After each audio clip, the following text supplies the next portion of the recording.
আল্লাহ রাসূল বলেছেন, কোন ব্যক্তি যদি 4টা আমল করতে পারে, 4টা কাজ করে, আল্লাহ রাব্বুল আলামিন ওই ব্যক্তিকে মারা যাওয়ার পর তাকে বিনা হিসাবে জান্নাত দান করবেন। সুবহানাল্লাহ।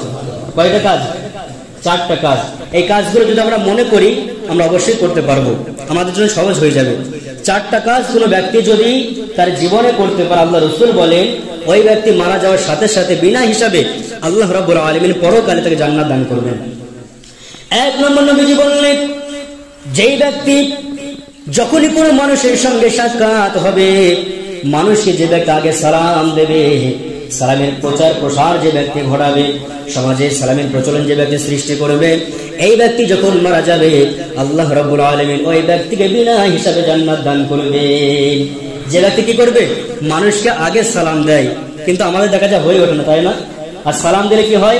সালাম দিলে অন্তর অহংকারকে আল্লাহ দূরীভূত করেন, অহংকার দূর হয়ে যায়। এর জন্য আমরা প্রত্যেকটা মানুষ চেষ্টা করব মানুষদেরকে সালাম দেওয়া, মুসলমানের সঙ্গে সাক্ষাৎ হলে সালাম দেওয়ার চেষ্টা করব, সালামের প্রচার প্রচলন সৃষ্টি করার চেষ্টা করব ইনশাআল্লাহ। নবীজি বললেন ওই ব্যক্তি বিনা হিসাবে জান্নাত যাবে মারা যাওয়ার পরে।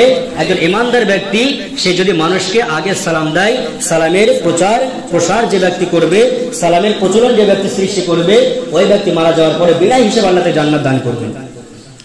2 নম্বর আল্লাহ রাসূল বললেন, যে ব্যক্তি অনাহারী ব্যক্তিকে খাবার দেয়, তার কাছে কোন গরীব মানুষ হাত পাতে, কোন ভিক্ষুক যদি চলে আসে, অনাহারী মানুষ, ক্ষুধার্ত মানুষ, পেটে খাবার নাই, দরিদ্র মানুষ তার কাছে এসেছে, ওই ব্যক্তিকে যে মানুষ ফিরিয়ে দেয় না, তার খাবারের ব্যবস্থা করে দেয়, অনাহারী ব্যক্তিকে খাবার দেয়, ওই ব্যক্তি যখন মারা যাবে আল্লাহ রাব্বুল আলামিন ওই ব্যক্তিকে বিনা হিসাবে জান্নাত দান করবেন। বলি সুবহানাল্লাহ।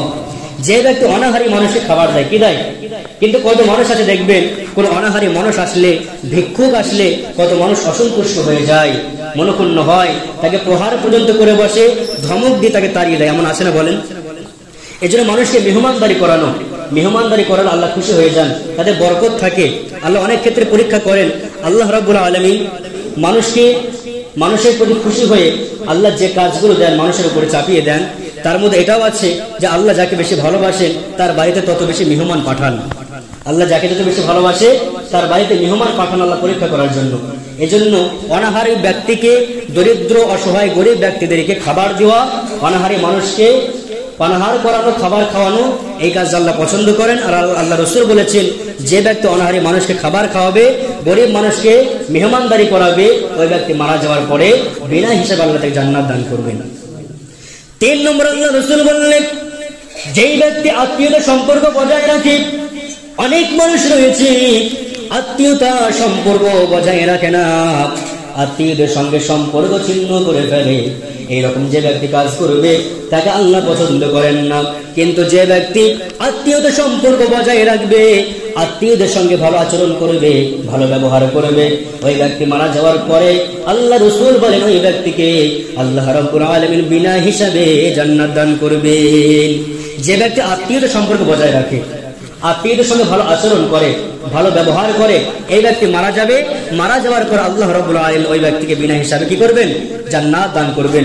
এজন্য আমরা প্রত্যেকটা মানুষ চেষ্টা করব আত্মীয়তার সম্পর্ক বজায় রাখা, আত্মীয়দের সঙ্গে, নিকটবর্তী আত্মীয়দের সঙ্গে ভালো আচরণ করা, ভালো ব্যবহার করা, যাতে করে তাদের সঙ্গে আমার একটা সুসম্পর্ক থাকে, সেই দিকে তাকিয়ে তাদের সঙ্গে সেরকম আচরণ করা।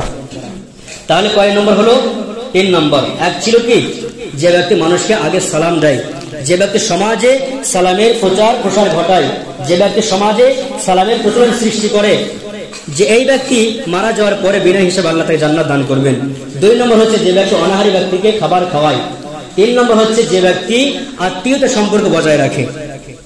4 নম্বর আল্লাহ রাসূল বললেন, ওই ব্যক্তিকে আল্লাহ রাব্বুল আলামিন মারা যাওয়ার পরে বিনা হিসাবে জান্নাত দান করবে। তার মধ্যে 4 নম্বর হচ্ছে যে ব্যক্তি গভীর রজনীতে মানুষ যখন ঘুমিয়ে যায়, মানুষ গভীর নিদ্রায় শায়িত আছে, মানুষ জেগে নাই, কিন্তু ওই ব্যক্তি আল্লাহর গোলাম নিজেকে ঘুম থেকে ওঠার পরে আরামের বিছানা ত্যাগ করে দিয়ে মসজিদ কিংবা বাড়িতে গভীর রজনীতে তাহাজ্জুদের নামাজের মধ্যে দাঁড়িয়ে যায়। যেই ব্যক্তি আরামের বিছানা ত্যাগ করে দিয়ে তাহাজ্জুদের নামাজে দাঁড়িয়ে যায় আল্লাহকে খুশি করার জন্য, যে ব্যক্তি তাহাজ্জুদে নামাজ আদায় করবে, আল্লাহ রাসূল বলেছেন ওই ব্যক্তি মারা যাওয়ার সাথে সাথে আল্লাহ রাব্বুল আলামিন বিনা হিসাবে ওই ব্যক্তিকে জান্নাতি বলে ঘোষণা করে দেবেন। বলি সুবহানাল্লাহ। তাহলে যে ব্যক্তি তাহাজ্জুদের নামাজ আদায় করবে, যেটা কোন রাতে হয়, কোন সময় হয়? মধ্য রজনীতে, ফজরের ওয়াক্ত আসার আগ মুহূর্ত পর্যন্ত। কিন্তু দেখা যায় এই নামাজটা আমাদের জন্য অনেক কঠিন হয়ে যায়, না বলেন? প্রত্যেকটা মানুষের জন্য দেখা যায় এই নামাজকে আমরা ঠিক মতো গুরুত্ব দিতে পারি না, কারণ এত ঘুমে আমরা পড়ে যাই যে ঘুম থেকে ঠিক মতো উঠতে পারে না। অনেকে তো ফজরের নামাজই পড়তে পারে না, তাহাজ্জুদ তো অনেক দূরে, তাই না? এই জন্য চেষ্টা করা যে এই 4টা আমল বাস্তবায়ন করা। কোনো ব্যক্তি যদি মানুষকে আগে সালাম দেয়, সালামের প্রচার প্রসার ঘটায়। 2 নম্বর হচ্ছে যদি অনাহারী ব্যক্তিকে খাবার খাওয়ায়।